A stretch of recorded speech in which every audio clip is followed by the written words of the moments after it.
안녕하세요. 오늘도 사연살롱을 찾아주셔서 감사합니다. 결혼 5개월 차 여성이에요.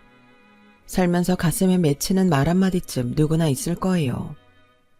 제게는 사회 초년생 시절에 저희 부서 부장님한테 들었던 말이 그랬어요. 사랑받고 자란 사람이 사랑도 줄 안다 라는 말이었죠. 받은 게 없으니 줄 것도 없다는 논리였어요. 세상에 자기 자식을 사랑하지 않는 부모는 없겠지만 적어도 저는 친정 엄마한테 사랑을 받았던 기억이 없어요. 엄마한테는 오직 저희 오빠뿐이었거든요. 그러니 부장님 말대로라면 저는 남에게 베풀 사랑조차 없는 사람인 거죠. 부모 사랑 못 받고 산 것도 서러운데 참 씁쓸하더라고요. 엄마의 유별난 아들 사랑은 오빠와 한 배에서 난 제게는 재앙과도 같았어요. 특히나 저희 집처럼 없는 살림에선 더더욱 그랬죠. 세상에서 가장 서러울 때가 차별당했을 때라고 하잖아요. 남한테 차별을 받아도 서러울 판에 내 부모한테 차별을 당하니 성인이 돼서도 그 상처는 쉬이 가지 않더라고요. 그러다 얼마 전에 그동안 곪아왔던 상처가 터져버리고 말았어요. 결국 이렇게 될 거 그동안 왜 참고만 살았는지 후회가 되더라고요. 저희 아빠는 수제 시계를 만드는 시기공이었어요. 일찍 부모님을 여의고 친척집에서 살던 아빠는 지방에서 중학교를 졸업하자마자 서울로 올라오셨어요. 돈을 벌기 위해서였죠. 아빠가 신세를 졌던 친척집도 살림이 넉넉지 않아서 눈치가 보였다더라고요. 동네 이장님의 먼 친척이 서울에서 시계 만드는 공장을 하고 계셨는데 그곳에서 숙식을 하며 허드렛 일을 돕기로 하고 무작정 서울행 기차에 올랐대요. 17 나이에 낯선 서울에 올라와 아는 사람 하나 없이 캄캄한 공장 안에서 살아야 했던 아빠는 고생도 엄청 많이 하셨다고 하더라고요. 학교 다닐 나이에 돈을 벌겠다고 힘든 일도 마다 않고 하다가 아빠의 손재주를 알아보신 사장님 덕분에 시계 만드는 일을 배우게 되었어요. 나이는 어려도 눈치 빠르고 부지런해서 금방 일을 익힐 수 있었대요. 한창 이성에 관심도 생기고 친구들과 어울려 다니고 싶어할 나이였음에도 돈을 벌어야 한다는 일념으로 아버지 뻘 되는 분들 곁에서 묵묵히 일을 해나가셨죠. 실력이 늘수록 월급도 조금씩 올랐고 21살이 되어서야 그동안 모은 돈으로 공장 근처에 월세방을 구해서 살게 되었다고 하더군요. 서울에 올라온 지 4년 만에 자신의 손으로 구한 집에서 2다리 뻗고 살게 된 아빠는 그렇게 뿌듯했대요. 손바닥만한 단칸방이었지만 아빠한테는 구중궁궐처럼 세상 부럽지 않은 곳이었죠. 아빠가 엄마를 만난 건 25살 때였어요. 아빠가 일하는 공장에서 밥을 대먹는 식당이 있었는데 엄마가 거기서 일을 하고 있었거든요. 집안 형편이 어려워서 갓 20살 나이에 식당에서 일을 하고 있던 엄마는 연세 지긋한 아저씨 손님들 사이에 끼어있는 아빠를 보고 첫눈에 반했대요. 숫기도 없는 무던한 아빠와 달리 속된 말로 발랑 까졌던 엄마는 아무리 추파를 던져도 꿈쩍 않는 아빠 때문에 가슴앓이를 했던 모양이에요. 남들한테 안 주는 계란 후라이까지 밥 밑에 깔아주고 유행하는 짧은 치마를 입고 앞에서 알짱거리는데도 아빠는 눈길 한 번 주지 않았대요. 그래서 마음을 접어야 하나 생각하던 즈음 뜻밖의 진전이 생긴 거예요. 그날은 엄마가 감기 때문에 무척이나 힘든 날이었는데 그래도 일을 쉴 수가 없어서 골골하면서도 식당 일을 했던 모양이에요. 점심때 공장 사람들과 함께 가게에 들린 아빠는 평소와 똑같이 밥만 먹고 돌아가셨죠. 그런데 엄마가 주방 이모님이랑 식당 일을 마치고 가게 셔터를 내리는데 뒤에서 누가 부르더래요. 아빠였어요. 약봉지와 드링크젤을 건네며 밥 잘 챙겨 먹으라고 했다는데 그 말에 엄마는 울음이 터져버렸대요. 고맙기도 했고 서럽기도 해서 그랬던 거죠. 그렇게 마음 써줄 거면 진작에 잘 좀 해주지. 딱 마음 접으려고 하니까 사람 마음 약해지게 그럴 건 또 뭐야? 하여간 네 아빠 속에는 능구렁이가 들었다니까. 엄마는 가끔 아빠를 추억할 때마다 그날 일을 얘기해 주시곤 했어요. 그 일이 있고 얼마 뒤 사귀기 시작한 아빠와 엄마는 아빠가 26살이 되던 해 결혼을 하셨어요. 당시 저희 엄마는 21살이었죠. 아빠가 좋아서 일찍 결혼을 한 것도 있지만 워낙 친정이 어려워서 가난을 피해보려고 결혼을 택한 것도 이유라면 이유였어요. 평생 방 한 칸에서 온 식구가 북적거리며 살았던 엄마는 아빠의 작은 단칸방이 그렇게 크게 느껴지더래요. 혼수로 해온 비키니 옷장과 서랍으로 방을 꾸미고 소꿉장난 하듯이 결혼 생활을 시작했어요. 그리고 이듬해 저희 오빠를 낳았고 3년 뒤엔 저를 낳으셨어요. 제가 태어나고부터는 살림이 많이 폈다고 하더라고요.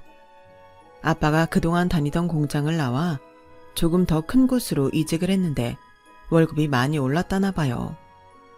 딸을 낳고 살림이 폈다고 아빠는 저를 복덩이라고 불렀어요. 아직도 어렴풋이 기억이 나요. 퇴근하고 돌아오신 아빠가 저를 번쩍 안아드시곤 우리 복덩이 오늘 재미있게 놀았어? 이러시면서 제 얼굴에 뺨을 부비시곤 했거든요. 까슬까슬한 아빠 얼굴에 얼굴을 찡그리며 칭얼대면서도 속으로는 그 순간이 그렇게 좋을 수가 없었어요. 엄마한테서는 받아본 적 없는 따뜻한 애정이었으니까요. 아빠는 비록 가방 끈은 짧았지만 국내에 저희 아빠와 같은 기술을 가진 사람이 몇 안 돼서 돈을 꽤 잘 버셨어요. 하지만 세월이 흐르면서 해외 명품 브랜드 시계가 한국에 많이 들어오기 시작하고 더 이상 고가의 국산 수제 시계를 찾는 사람이 없어지면서 아빠는 하루아침에 실직을 하고 말았어요. 그러다 개성에 공업단지가 생기면서 그곳에서 일할 시계공을 찾는다는 소식을 들었어요. 한동안 일을 쉬고 있던 아빠는 그 일을 상의하러 예전에 함께 일하던 동료를 만나러 가셨죠. 위험이 따르는 만큼 보수가 좋아서 가려는 사람이 많을 테니 서둘러야 한다면서요. 하지만 아빠는 그 일을 하지 못하셨어요. 일 얘기를 하러 동료분들을 만나러 나갔던 그날 음주운전 차량에 치여 세상을 떠나셨거든요. 눈이 마주칠 때마다 아빠를 향해 일도 않고 방구석에서 처박혀 있는다고 윽박지르던 엄마였지만 아빠의 사망보험금을 받아들고도 조금도 기뻐하지 않았어요. 돈 벌어 오랬더니 목숨 팔아서 가져오면 어떡해? 누가 이딴 거 달래? 나 혼자 애들 데리고 어떻게 살라고 먼저 가냔 말이야. 이 무정한 인간아. 엄마는 아빠의 죽음을 쉽게 받아들이지 못했어요. 한동안 식음을 전폐하고 방에서 나오지 않을 정도로요. 그런 엄마를 일으켜 세운 건 오빠였어요. 오빠가 학교에서 친구들과 놀다가 다리를 다쳤거든요. 평소에도 아들이라면 끔찍했던 엄마는 학교에서 연락을 받자마자 슬리퍼를 신은 채로 학교로 달려갔고 피를 철철 흘리고 있는 오빠를 보자 정신이 번쩍 들었어요. 그날 오빠 때문에 놀란 엄마는 아들을 지키려는 본능 때문에 자리를 털고 일어날 수 있었어요. 그리고 제 인생의 시련도 함께 시작되었죠. 오빠는 엄마한테 있어 아들이자 남편, 살아가는 의미였어요. 아빠가 돌아가신 이후로는 오빠가 우리 집의 중심이 되었죠. 생계를 책임져야 했던 엄마는 일을 다니느라 늦은 밤이 돼서야 집에 돌아오셨고 저는 학교를 다니며 엄마를 대신해 집안 살림을 해야 했어요. 오빠도 좀 도와주면 좋으련만 엄마만 믿고 전보다도 더 자기 멋대로 굴기 시작했어요. 엄마 혼자 힘들게 일하는 걸 뻔히 알면서도 자기 하고 싶은 건 다 하고 살았어요. 옷도 브랜드 옷 아니면 안 입고 고가의 운동화도 툭 하면 새로 사곤 했죠. 저는 운동화 하나로 밑창이 다를 때까지 신는데 말이죠. 그런데도 엄마는 오빠가 사달라는 건 군소리 없이 다 사주셨어요. 남자는 밖에서 기죽으면 안 돼. 가은이 너도 오빠한테 잘해. 집에서 대접받는 남자가 밖에서도 대우받는 거니까. 네 오빠가 잘 돼야 우리 집이 사는 거야. 그런데 엄마가 한 가지 관과한 게 있어요. 될성 부른 나무는 떡잎부터 알아본다는 말이었죠. 어린 제 눈으로 보기에도 오빠는 될성 부른 나무는 아니었어요. 정신 상태가 바른 사람이라면 하나뿐인 엄마가 밤새 끙끙 앓으면서 벌어온 돈을 그렇게 써대지는 않았을 거예요. 오빠는 씀씀이가 얼마나 큰지 학교에서 돈 잘 쓰는 호구로 소문날 정도였어요. 그런데도 엄마는 오빠를 나무라기는커녕 기죽지 말라고 용돈을 더 챙겨주시더라고요. 집안일을 도맡아 하는 저한테는 먹여주고 재워주는데 학생이 무슨 돈이 필요하냐고 역정을 내시면서 말이죠. 엄마의 그런 차별 때문에 저에겐 아빠의 빈자리가 더욱 크게만 느껴졌어요. 고3 때까지도 공부하는 담을 쌓고 빤빤히 놀던 오빠는 먼 바람이 불었는지 갑자기 대학에 들어가겠다고 하더라고요. 알고 보니 오빠가 좋아하던 여학생이 대학에 못 들어가면 안 만나주겠다고 했던 모양이에요. 그 언니는 오빠가 번듯한 대학에 들어갈 성적이 안 된다는 걸 알고 거절의 의미로 했던 말이었는데 그 말 뜻을 알아들을 리 없었던 오빠는 아무 대학이나 대학만 들어가면 되는 줄 알고 있더라고요. 성적도 안 되는 주제에 자기가 원서만 내면 대학에 합격하는 것처럼 말하지 뭐예요. 엄마, 나 그냥 대학 갈까봐 귀찮아서 안 가려고 했는데 생각해보니까 대학 가면 좋은 게 많겠더라고. 소개팅도 하고 CC도 하고 폼 나잖아. 그래, 잘 생각했어 아들. 우리 아들이 이런 기특한 생각을 해주니까 엄마가 너무 기쁘다. 그래, 그럼 학원부터 다녀야겠지? 어디가 좋으려나? 그냥 학원비만 나한테 줘. 내가 알아보고 등록할게. 대학에 가겠다는 핑계로 오빠는 매달 엄마한테 40만 원씩 학원비를 타갔고 그 돈은 학원 등록은커녕 고스란히 오빠 용돈으로 날아가 버렸어요. 전보다 씀씀이가 더 커진 오빠 옆에는 오빠랑 똑같은 인간들만 붙어 다녔죠. 남들은 대학을 목표로 잠도 줄이면서 공부를 하는 판에 놀 거 다 놀고 입으로만 대학 타령을 하는 오빠가 대학에 합격할 리가 없죠. 오빠는 그의 대학 입시에서 보기 좋게 떨어졌어요. 오빠가 좋아하던 여학생은 모 여대에 들어가게 되었고 대학에 합격한 이후로는 오빠한테 눈길도 주지 않았어요. 그러자 오빠는 재수를 하겠다고 하더라고요. 엄마, 아무래도 나 재수해야겠어. 학원 등록하게 돈 줘. 그럴래? 그나저나 우리 아들 힘들어서 어떡해. 일단 학원비도 그렇고 엄마랑 같이 나가서 학원부터 둘러보자. 나간 김에 가방이랑 옷도 새로 좀 사고. 아, 됐어. 엄마가 뭘 한다고 따라가. 그냥 나한테 돈이나 줘. 내가 알아서 다 할 테니까. 그래도 우리 아들이 다니는 학원이 어딘지는 엄마가 알아야 할 거 아니야. 엄마가 지금은 현금이 없어서 카드로 결제해야 되니까 엄마랑 같이 가. 엄만, 내 학원비 낼 돈도 없어. 그동안 번 돈은 다 뭐 했어. 무슨 카드야, 카드는. 아씨, 짜증나게. 이번에도 학원비를 핑계대고 돈을 뜯어내려던 오빠는 계획에 차질이 생기자 엄청 짜증을 냈어요. 그래도 학원을 다녀야 앞으로도 그 핑계로 돈을 뜯어낼 수 있다고 생각했는지 순순히 엄마를 따라 나서더군요. 엄마는 그날 학원에서 진학 상담을 받으면서야 비로소 오빠의 성적이 어느 정도인지 알게 되었어요. 사실상 대학 진학은 불가능에 가까웠고 이름 없는 지방대에서도 인기 없는 과에나 겨우 들어갈 정도라는 소리를 듣게 되었죠. 오죽하면 상담 선생이 뜯어 말릴 정도였어요. 아드님을 꼭 대학에 보내셔야겠어요. 이 정도 성적이라면 차라리 다른 진로를 염두하시는 게 나을 것 같은데요. 무슨 소리예요? 우리 애가 노력을 안 해서 그렇지 머리는 좋은 애예요. 지가 마음 잡고 공부하면 그깟 대학 못 들어갈 리가 없다고요. 그러니까 여기서 제일 좋은 반에 넣어주세요. 결국 엄마는 그날 기어이 재수학원 종합반에 오빠를 등록시켰어요. 그리곤 아들을 대학에만 보낼 수 있다면 무슨 일이든 하겠다며 쉬는 날에도 팥줄 도우미 알바까지 해가며 돈을 버셨죠. 제 눈에는 그런 엄마가 참 안 돼 보였어요. 밑 빠진 독에 죽어라 물을 붓고 있는 사람 같았거든요. 오빠한테는 한없이 너그러운 엄마는 저한테만은 얄짤 없었어요. 고등학교 진학을 앞두고 제가 인문계 고등학교에 진학하겠다고 하자 엄청 화를 내시더라고요. 넌 어쩜 너밖에 모르니? 네 눈에는 네 엄마가 힘든 게 안 보여? 실업계 고등학교 가서 하루빨리 돈 벌 생각은 안 하고 네가 뭐하러 인문계를 가? 왜? 대학이라도 가려고? 엄마, 난 엄마 자식이 아니야?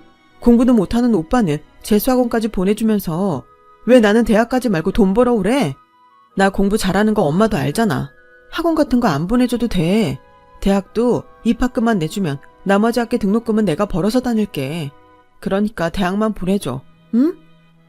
이 기집애야. 네가 그렇게 욕심을 부리니까 네 오빠가 되는 일이 없는 거야.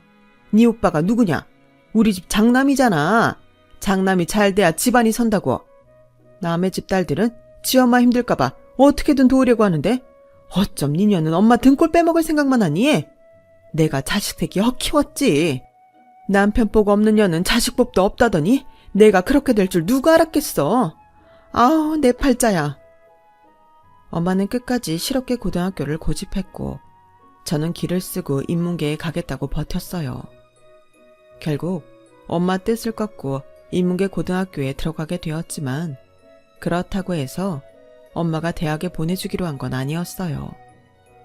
그래도 어떻게든 대학 진학의 기회를 엿보고 있던 저는 생각지도 못한 오빠의 대학 합격 소식에 망연자실할 수밖에 없었죠. 비록 오빠가 대학에는 들어갔지만 재수기간 동안 열심히 공부해서 들어간 건 아니었어요. 워낙 인지도도 없고 서울에서 멀리 떨어진 곳이라서 그 대학 대부분 과가 정원 미달이었던 탓에 합격할 수 있었으니까요. 그럼에도 불구하고 엄마는 평생 대학 문턱에도 못 갈 것 같았던 아들이 대학에 합격했다며 동네 잔치까지 벌일 기세였어요. 하지만 기쁨도 잠시, 등록금을 비롯해 기숙사비며 생활비까지 돈 들어갈 일이 태산이었어요. 결국 살던 집 전세 보증금을 빼서 월세로 돌리고 오빠를 지방 대학에 보내게 되었어요. 그런데 이 정신 빠진 인간이 기숙사는 답답해서 싫다며 원룸을 구해달라고 하는 거예요. 말로는 엄마가 한 번씩 내려올 때 자고 갈 곳이 없다는 게 이유였지만 새빨간 거짓말이었죠. 그런데도 엄마는 그 말에 감동을 받았어요. 역시 엄마 생각하는 건 우리 아들밖에 없네. 그나저나 우리 아들 혼자 밥은 제대로 해먹고 살 수 있겠니? 엄마는 너무 걱정이 돼. 밥은 내가 해먹나? 식당 가서 사 먹으면 되지. 그렇게 걱정되면 매달 생활비나 듬뿍 보내줘. 그래, 엄마가 돈 열심히 벌어서 우리 아들 용돈 많이 보내줄게. 끼니 거르지 말고 잘 지내야 돼. 눈물겨운 모자 이별식을 뒤로하고 엄마는 서울로 올라오셨어요. 그리고는 하루가 멀다 하고 오빠한테 전화를 하셨죠. 오빠는 말로는 늘 강의실이다 도서관이다 떠들어댔지만 얼마 안 가 거짓말이었다는 게 밝혀졌어요. 수업 일수 부족으로 F학점이 뜬 과목이 한둘이 아니었거든요.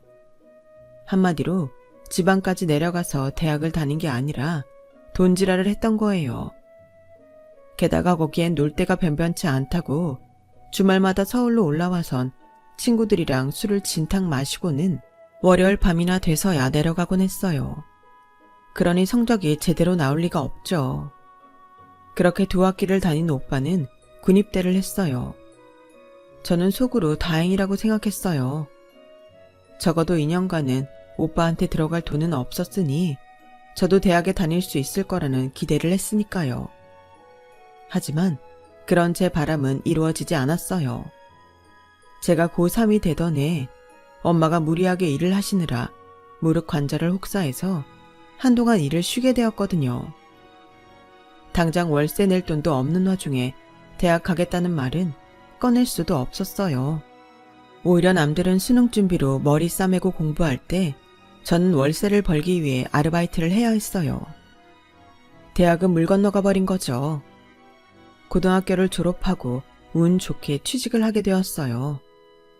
비록 대졸 직원들보다는 월급도 적고 승진도 어렵겠지만 그래도 어려운 시기에 정직원이 됐다는 것만으로도 더 바랄 게 없을 만큼 기뻤어요. 얼마 안 되는 월급이었지만 일정 금액은 적금을 들었어요. 온전히 집에 가져갔다가는 오빠의 입으로 들어갈 게 뻔했으니까요. 저희 집 형편에 엄마가 제 결혼 자금을 대줄 리도 만무하고 어떻게든 내가 벌어서 내 미래를 준비하는 게 최선이라고 생각했어요. 그나마 다행인 건 제대를 한 오빠가 복학을 하지 않겠다고 했다는 거예요. 사실 말은 안 했지만 오빠가 복학을 하게 되는 걸 내심 걱정하고 있었거든요. 돈 퍼다가 대학에 버리는 거나 마찬가지니까요. 제가 보기엔 오빠 인생에서 제일 잘한 건 대학을 포기한 거라고 생각해요. 엄마는 꽤나 서운해하셨지만 말이죠. 남들보다 일찍 사회생활을 시작한 저는 학교에서는 배우지 못했던 것들을 많이 배울 수 있었어요.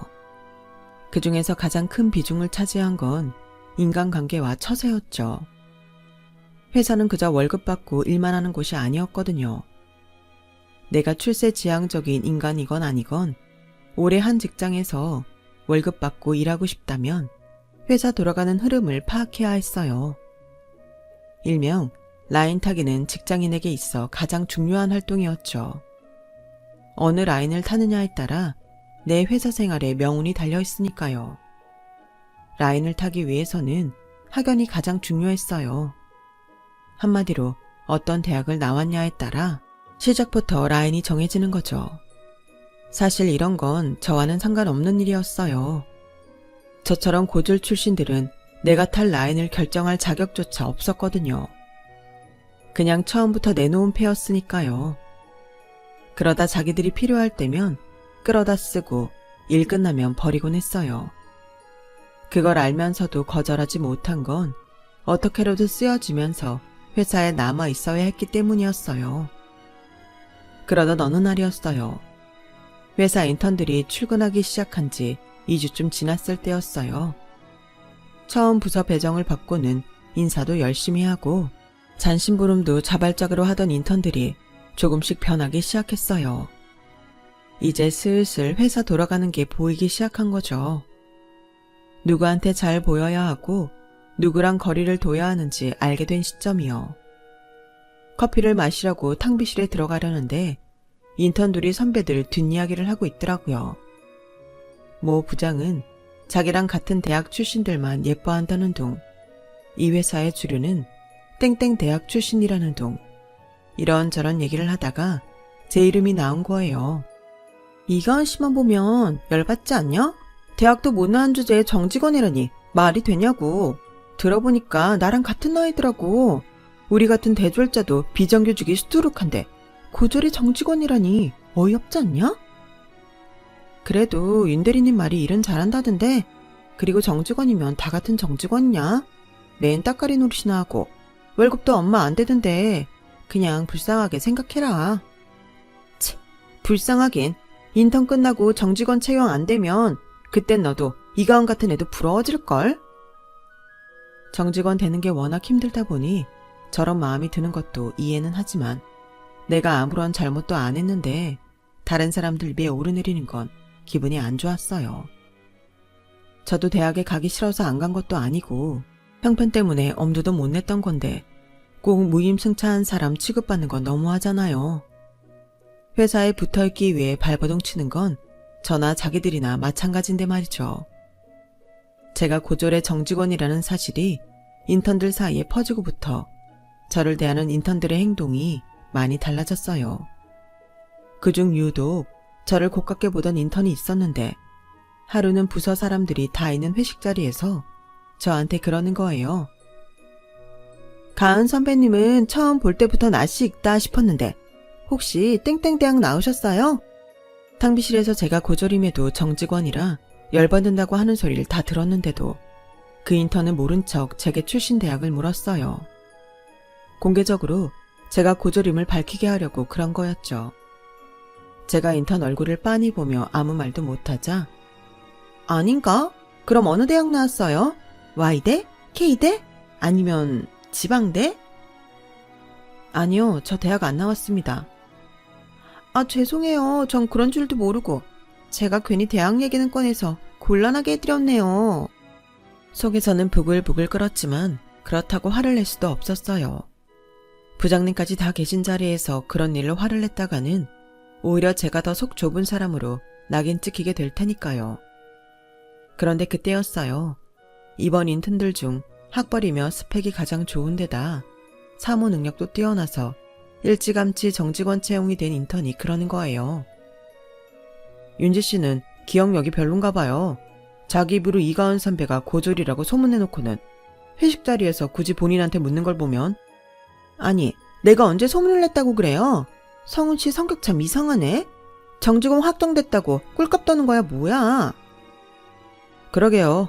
내가 성격이 이상하긴 한가 보네요. 앞으로 동료가 될지 안 될지 모를 사람이 내 선배 흉보는 꼴을 참고 넘길 수가 없어서 말이에요. 고졸이든 대졸이든 우리보다 먼저 입사한 선배님이신데 대놓고 기어오르려는 건 무슨 심보인지 모르겠지만 그러지 마세요. 보기 흉합니다. 두 인턴이 저를 두고 얼굴을 붉히며 말싸움을 벌이는 통에 고개를 들고 있을 수가 없었어요. 완전 가시방석에 앉은 기분이었죠. 이놈이고 저놈이고 주둥이를 틀어 맞고 싶은 심정이었어요.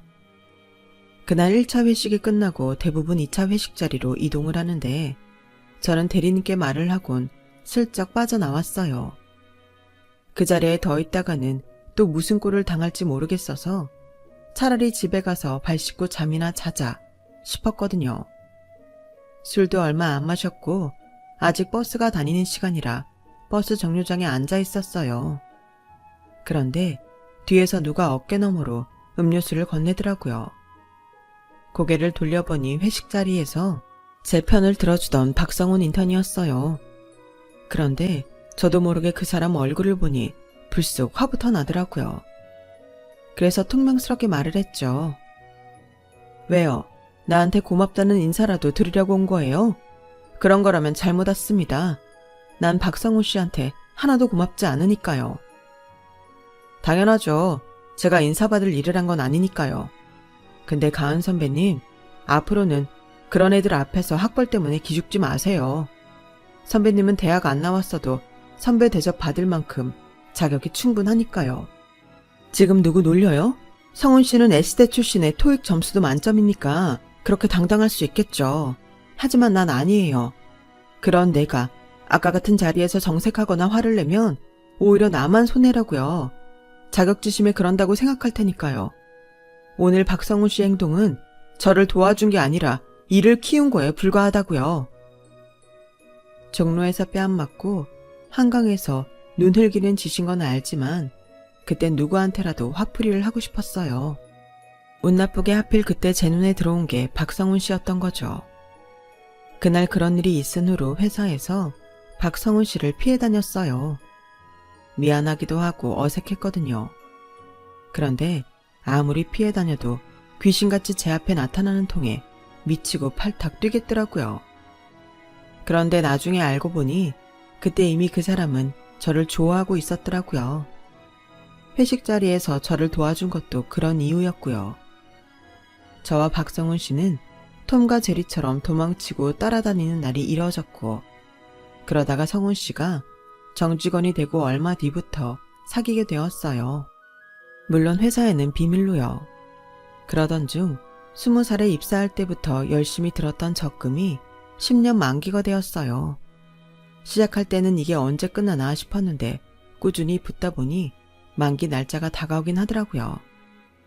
막상 적금 만기가 되고 보니 이 돈을 어떻게 해야 하나 고민이 됐어요.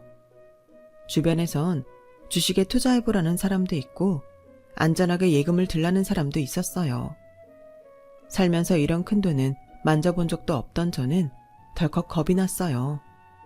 가지고 있으면 쓸 것 같고 그렇다고 돈을 불리는 재주도 없으니까요. 그래서 안전하게 은행에 넣어두자 생각했죠. 그런데 그 얘기를 들은 엄마가 대뜸 그러는 거예요. 미쳤어. 은행이자 그거 얼마나 한다고 은행에 넣어. 그러지 말고 이자 놔. 내가 이자 많이 쳐줄 사람 알아볼 테니까 며칠만 기다려봐. 돈이 없어서 고민이지 있는데 고민을 하니? 그러다 돈 뜯기면 어떡해. 안전하게 은행에 넣는 게 낫지. 이 멍청아. 요즘에 누가 목돈을 은행에 넣니? 돈 불리는 데는 돈놀이가 최고지. 모르긴 해도 한 달 네 생활비는 나올 거다. 은행에 넣어봐. 그런 돈 나오나? 엄마는 이틀 뒤 개모임 회원 중에 오피스텔 리모델링 때문에 목돈이 필요한 사람이 있다면서 그분한테 이자를 놔주겠다고 했어요. 은행 이자보다 높고 사채 이자보다 조금 낮은 수준으로요. 오래 쓸 건 아니고 딱 3개월만 쓰자더라. 오피스텔 빠지면 바로 준다고. 3개월? 그럼 그럴까? 처음엔 좀 불안하긴 했지만 엄마 지인이고 건물까지 가지고 있는 분이라서 돈 떼일 일은 없을 것 같아 그러기로 했어요. 그렇게 돈을 빌려주고 한 달이 지나자 정말 약속했던 이자를 보내주었어요. 엄마 말대로 은행 이자와는 비교도 안 되었죠. 다음 달도 어김없이 같은 액수의 이자가 들어와서 돈에 대해서 마음을 놓고 있었어요. 그 무렵 오빠는 군대 동기랑 동업으로 피자집을 오픈했어요. 오빠가 무슨 돈이 있다고 피자집을 해? 설마 엄마가 돈 해준 거야? 내가 돈이 어딨니? 군대 동기 중에 돈 많은 집애가 있다나 봐. 걔가 사업자금 대고 네 오빠가 매장 관리하기로 했다더라. 아, 이번 가게가 잘 돼야 네 오빠 결혼도 할 텐데 말이다. 왜? 오빠 은영 언니랑 결혼하겠대? 언제는 헤어지니 많이 그러더니. 나이는 찾는데 네 오빠가 결혼하자는 소리를 안 하니까 헤어지자고 했던 거지. 둘이 죽고 못 사는데 헤어지긴 뭘 헤어져. 그나저나 신혼 찍고 하려면 대출이라도 받아야 할 텐데 네 오빠도 그렇고 나도 그렇고 은행 대출이 안 되니 걱정이다. 오빠 가게 하는데 사업자 대출 안 돼? 그게 네 오빠 이름으로 하는 가게니? 돈 된 사람은 따로 있는데. 그래서 말인데 가은아, 네 앞으로 전세 대출 좀 받으면 안 되겠니? 넌 직장이 있으니까 될 거 아니야. 엄마, 내가 오빠를 어떻게 믿어? 내가 오빠를 몰라? 안 돼. 절대 안 되니까 대출 얘긴 다시는 하지 마. 누가 네 오빠를 믿으래? 말 그대로 전세 대출인데 네 오빠가 대출금 못 갚으면 전셋집 빼면 되잖아. 그깟 이자야 네 오빠가 못 갚으면 엄마가 갚아줘도 되고 일단 네 오빠 결혼을 시켜야 하잖아. 가은아, 하나뿐인 오빠를 위해서 그 정도도 못 해주니? 돈을 주라는 것도 아니고 대출 좀 받아주라는데 그게 그렇게 어려워? 너 결혼식장에 들어갈 때 누가 손잡아주겠니? 네 오빠야. 미우나 고우나 해도 엄마 죽고 나면 네 피부치는 네 오빠뿐이라고. 엄마 말은 알겠지만 솔직히 내키지는 않았어요. 30이 넘도록 변변한 직업도 없이 엄마한테 용돈 받아서 살던 오빠니까요. 친구랑 동업으로 피자집을 열었다고는 하지만 오빠 성격에 얼마나 갈지 모를 일이었고요. 그래서 엄마한테는 미안하지만 거절을 했는데 하루는 오빠랑 사귀고 있는 은영 언니가 만나자고 전화를 했더라고요. 오빠랑 5년이나 사귀는 동안 집에도 자주 왔었기 때문에 서로 스스럼 없는 사이였어요. 언니는 일상적인 인사를 시작으로 자기들 결혼 얘기로 이어갔어요. 그동안 저희 오빠가 변변한 직업도 없어서 결혼 생각도 못하고 있었는데 이번에 피자집을 차리면서 자기 부모님한테 결혼하겠다고 말할 명분이 생겼다고 하더군요. 그러면서 신혼집 얘기를 했어요. 전세 대출만 받아주면 자기가 책임지고 대출금을 갚아 나가겠다고요. 가은아, 나 임신 5개월 차야. 네 오빠랑 꼭 결혼해야 돼. 가은이 너도 알잖아. 네 오빠 내세울 게 뭐 있니? 신혼집 마련할 돈도 없다고 하면 우리 집에서 이 결혼 시켜주겠냐고. 난 네 오빠만 5년 만났어. 애까지 생긴 마당에 이젠 빼도 박도 못하고 네 오빠랑 결혼하는 것밖에 방법이 없어. 그러니까 네가 좀 도와주라. 곧 태어날 조카를 생각해서라도. 제발. 은영 언니까지 나서서 대출을 받아달라 통사정하는데 차마 거절을 할 수가 없더라고요. 나중에 결혼할 때를 생각해서 남편한테도 사정을 말했더니 자기 상관 말고 제 마음 내키는 대로 하라고 하더군요. 그래서 눈 딱 감고 전세 대출을 받아주었어요. 전셋집 계약도 제 이름으로 하기로 했으니 잘못돼도 집을 뺏으면 그만이다 싶었죠. 그렇게 오빠는 번갯불에 콩 굽듯 결혼을 했어요. 언니 배가 불러와서 식은 나중에 올리기로 하고 일단 혼인신고부터 했어요. 그러는 사이 이자를 놓은 지 3개월이 지났어요. 그동안 이자도 따박따박 들어와서 좋았는데 이제 그것도 끝이라고 하니 좀 아쉽더라고요. 그런데 이런 제 마음을 알았는지 엄마가 그러는 거예요. 가은아, 그쪽에서 아직 오피스텔이 안 빠져서 그런다고 몇 개월만 더 쓰자가 왔는데 어떻게 할래? 그래? 그럼 나야 좋지. 당장 돈 쓸 것도 아닌데 그러겠다고 해줘. 그렇게 이자 놓은 돈 문제도 해결되고 모처럼 평온한 나날이 이어졌어요. 뭐? 결혼을 서두르자고? 내년쯤 하기로 했었잖아. 어쩌면 엄마가 그때까지 못 버티실지도 몰라. 암이 재발돼서 요즘 많이 힘들어하시거든. 우리 집에선 가능하면 올해 안에 했으면 하는데 안 될까? 진작부터 결혼 얘기는 나왔지만 올해는 제가 29이라서 아홉수 때문에 내년에 하기로 했었거든요. 그런데 투병 중이던 시어머니 상태가 안 좋아지면서 결혼을 앞당기게 되었어요. 이미 양가 부모님께는 결혼식 낙을 받은 터라 급하게 식장만 구해서 식을 올리기로 했어요. 그래서 일단 이자 놓은 돈을 회수하기로 했어요. 갑자기 돈을 달라고 하면 어떡해? 그쪽도 사정이 있는데. 나도 상황이 이렇게 될 줄은 몰랐지. 그래도 오늘 내일 달라는 것도 아니잖아. 한 달 정도 여유 있으니까 그 아주머니도 다른 데서 돈 마련할 시간은 될 테고. 아, 글쎄 그걸로는 안 돼. 그냥 박서방한테 말해서 결혼 미루자고 하면 안 되니? 정 올해 안에 하고 싶으면 이게 다 그쪽 때문에 일 꼬인 거니까 결혼 자금은 일단 그쪽에서 대달라고. 엄마, 그게 무슨 말도 안 되는 소리야. 내 돈 두고 왜 시댁에 그런 소리래? 암튼 엄마가 말하기 힘들면 내가 직접 아줌마 찾아갈게. 사거리 은행 맞은편에 있는 건물이지? 그러자 엄마가 그제서야 이실직고를 했어요. 실은 그 돈 네 오빠가 썼어. 피자집 하는데 어떻게 빈손으로 동업을 하니? 엄마, 그걸 말이라고 해? 그럼 지금까지 오빠는 내 돈으로 가게 차리고 내 돈으로 신혼집까지 마련했던 거야? 내가 소녀가장이야 뭐야? 왜 오빠 뒷바라지를 나한테 떠넘기는 거냐고. 엄마한텐 오빠만 자식이야? 어떻게 나한테 이럴 수가 있냐고. 아이고, 누가 들으면 한 1억 빌려준 줄 알겠다. 고작 몇천 빌려주곤 생색은? 막말로 네가 뭘 얼마나 힘들게 번 돈이라고. 이 난리야. 여름엔 에어컨 나오고 겨울엔 히터 빵빵하게 나오는 사무실에서 고상하게 책상 지키며 쉽게 번 돈이잖아.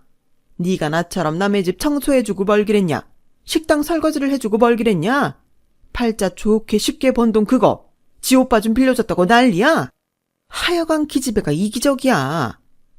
엄마, 그게 딸한테 할 소리야? 쉽게 번 돈이라고? 팔자 좋게 번 돈이라고? 내가 그 돈 벌려고 어떤 대접까지 받고 살았는지 엄마가 알아? 내가 오빠처럼 툭하면 일 그만두고 집에 와서 힘들다고 투정 부리지 않으니까 편하게 돈 번 줄 아는 모양인데 세상에 편하게 버는 돈은 없어. 특히 나처럼 학벌도 없고 인맥도 없는 사람은 더더욱 그렇다고. 아무튼 나도 더는 못 참아. 그러니까 오빠한테 당장 내 돈 내놓고 전세집도 빼라 그래. 안 그러면 나 소송이라도 걸 거야. 엄마고 오빠고 다신 안 볼 거라고. 이 기집애 말하는 것 좀 봐. 니깎게 안 보면 뭘 어쩔 건데. 네가 이러고 나오면 나도 네 오빠도 네 결혼식에 안 가. 그러니까 어디 네 마음대로 해봐. 네가 부모고 형제고 없는 서름을 당해봐야 정신을 차리지. 그동안 저를 속이고 제 돈을 빼다가 오빠 뒷바라지를 해준 엄마가 남처럼 느껴졌어요. 오빠 일이라면 간이라도 빼줄 것처럼 굴면서 딸인 제 입장은 눈꽃만큼도 생각지 않는 걸 보니 더는 참고 살 필요가 없겠더라고요. 그날 저는 제 짐을 싸서 남편이 사는 오피스텔로 들어갔어요. 가서 지금까지의 상황을 남편한테 얘기했죠. 그 얘기를 하는데 눈물이 멈추지 않더라고요. 너무 서럽고 제가 살아온 인생이 구차하게 느껴졌어요. 남편은 그런 저를 말없이 다독여주더라고요. 나와 피를 나눈 가족보다 피 한 방울 안 섞인 남편이 오히려 더 가족 같았어요. 결국 저는 친정 식구들 없이 결혼식을 올렸어요. 어머님 건강 문제도 그렇고 저의 집 상황도 고려해서 따로 예식장을 구하지 않고 제주도 펜션 마당에서 시댁 식구들과 함께 스몰 웨딩으로 치렀죠. 신혼집은 일단 제 돈을 찾을 때까지 남편이 살던 오피스텔에서 지내기로 했어요. 한 달 기한이 지나도록 오빠는 원금을 보내주지 않았어요. 그래서 엄마와 오빠를 상대로 소송을 진행하게 되었죠. 전세 대출은 집주인과 상의해서 집을 빼고 대출금을 갚았어요. 그 바람에 오빠네는 엄마 집으로 들어가 살게 되었죠. 그동안 저한테 미안하다는 말 한마디 없던 오빠는 법원에서 소장을 받은 뒤에야 제게 전화해 미안하다며 소송을 취하해달라고 통사정을 하더군요. 그건 엄마도 마찬가지였어요. 처음에는 어떻게 엄마한테 소송을 거냐고 욕설을 퍼붓더니 나중엔 안 되겠던지 회사까지 찾아와 용서해달라고 울먹였어요. 일단 원금의 절반을 돌려받고 나머지는 매달 분할 상환하겠다고 하더군요. 그 돈을 오빠가 구한 돈인지 엄마가 구한 돈인지는 알 수 없지만 이제는 신경 안 쓰려고요. 엄마도 오빠도 더는 가족으로 생각하지 않기로 했으니까요. 30년 가까이 가족으로 살았던 사람들한테 씻을 수 없는 상처만 받고 살았던 저는 이제서야 저를 사랑해주는 남편과 뱃속의 아이와 함께 가정을 꾸리고 살고 있어요. 비록 저는 사랑받고 자라지는 못했지만 내 아이한테만큼은 내가 받지 못한 사랑까지 듬뿍 주고 살 생각입니다. 사랑받지 못한 사람도 사랑을 줄 수 있다는 걸 증명하면서 말이죠. 지금까지 제 사연을 들어주셔서 감사합니다. 들어주신 분들 가족들과 평안하시길 진심으로 바랍니다. 여러분, 사연 댓글에 응원과 현명한 조언 부탁드려요. 좋아요와 구독은 저에게 큰 힘이 됩니다. 오늘도 좋은 일 가득하세요.